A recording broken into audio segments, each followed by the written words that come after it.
Hey yo, it's Guido coming after the Tactics Talk. Thanks for tuning in. I appreciate your support and patronage of the channel.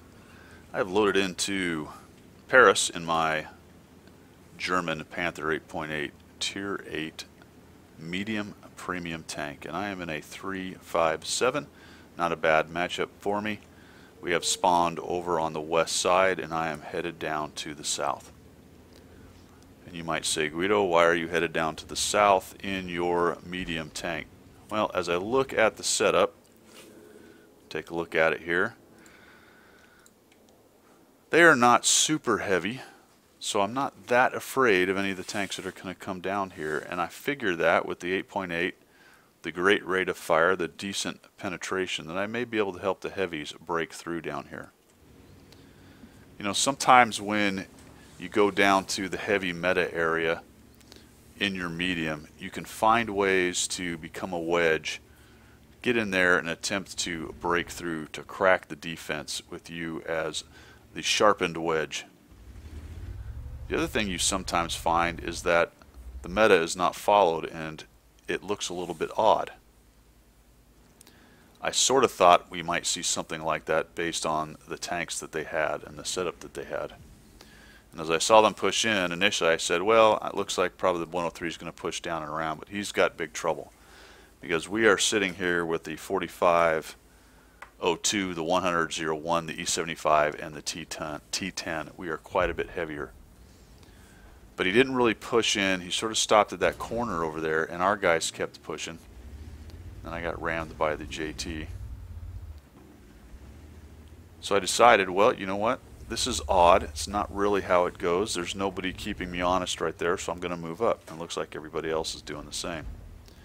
T-34-3 puts himself in a really odd position. This tank has decent depression, and I just come in here and sneak a kill on 16 hit points. And now we've got these guys sitting down in the corner. The 103 is in a bad spot. That's not a great spot for him. I'm going to come out, take a shot into him. He's completely exposing his side armor, and he just gets hammered. So this is kind of an odd place to fight right here. Usually you can't do this because you'll take shots on the side because they're up in those buildings to the right, at least several of them. I noticed the Leo finally gets over there, put a hit on him, and he finally gets a shot on me. But he dies pretty quickly to the 4502. And that's why people go there, to keep us honest, but now they're not there. The 103's got hurt, he's pushing back. I don't actually notice him push out. And I decide, you know, this is weird. Game's kind of odd. Let's just go up here to this rock, or this piece of concrete here, and see what we can do. And I find the IS is hanging out in the middle of that road. And then I find that there's a Patton cruising across the middle. And we are so heavy, our tanks are pushing up so hard, that I'm actually not that threatened by the guys that are hanging around that corner. Normally this would be a death sentence sitting right here. I bounce off the Patton. But they are so busy being pushed back, I don't even have to worry about it. And now it's time to go be the wedge, Danny. I don't want to get hit by this 100. I'm kind of surprised I get missed right there. I got really lucky. And then that's a mistake, side scraping right there. I mean, I obviously didn't want to get pushed out into the front of everybody, but those guys are trying to get into the fight. I missed that other Leo. And from here, it is just off to the races. Get around beside, being the wedge that's pushing through the defenses. You'll notice that my team is quite happy to hang out. I actually bounce off the back of that bloody, or the side of that bloody thing. My team is quite happy for the most part to hang out behind me and take sniping shots at everything that I light or that I'm dealing with. Get the T-29, he gets tracked, so lucky me, I get the kill. Oh, now we got some guys in kind of a strange position right there actually for heavies, so again, when you see something odd meta-wise, you just go with the flow. You analyze what's happening and you say, you know what, I can be pretty much ultra aggressive right here. We are up. We have lost a single tank. They obviously deployed terribly, and now I am just pushing out. I'm going to take a shot on this guy right here.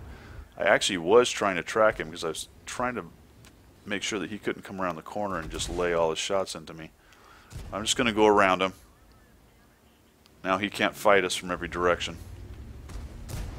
Put another shot into him. I'm being ultra lazy right here with auto aim. I'm kind of lucky I didn't bounce him right there because of the angle. That's one of the problems with auto-aiming guys and then getting at a weird angle like that. Sometimes you just get that auto bounce. And now everyone is just doing the Seagull.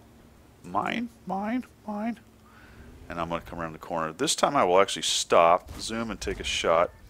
My concern was that they were all pointing right at me, but they're not. They're kind of busy with the A44, so I'm just going to push into them. I've got some hit points. I want to go get these points of damage if I can. Unfortunately, I miss. Then I see I've got the Comet. I auto-aim him.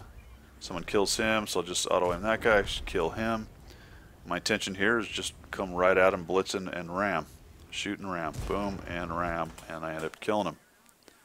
This will be an ace tanker with the 8.8. What you'll notice here, interestingly, that entire team just stopped right there to take these little sniper shots at the RHM instead of pushing in and getting extra damage like I did. Because I pushed in, I ended up getting the damage on the T-71 and quite a bit off of the RHM.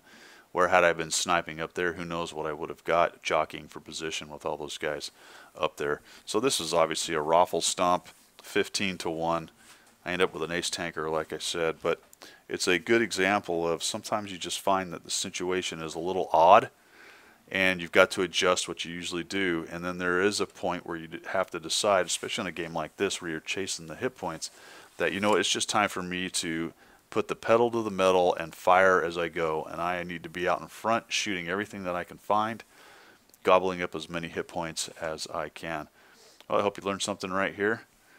Hope you enjoyed what you saw. Make sure that you follow, subscribe, like, whatever the case may be, and we will see you.